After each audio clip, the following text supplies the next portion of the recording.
ni Tinding na pinatira ni Rigor ang kanyang kabit sa kanyang bahay at nagrayna-raynahan pa ito.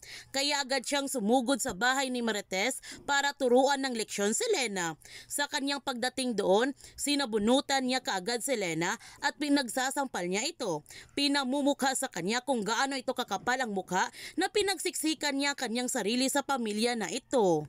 Kumuha ng baril si Lena, tinutok niya ito kay Tinding para patayin niya ang matanda at sukatin ang tapang nito. Sinabihan niya si Tinding na marami na siyang napapatay ng mga kriminal dito sa Quiapo.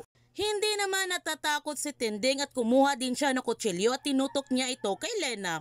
Sinabihan din niya ito na marami na siyang nakakaharap na halal ang bituka.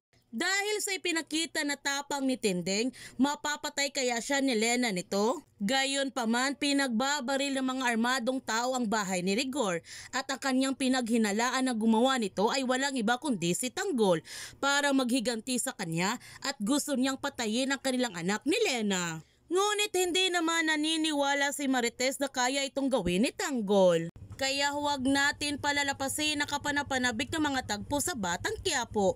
Kung bago ka pa channel ko, don't forget to like, subscribe, and click notification bell para palagi kang updated sa mga videos in-upload ko. Thank you for watching and God bless to everyone!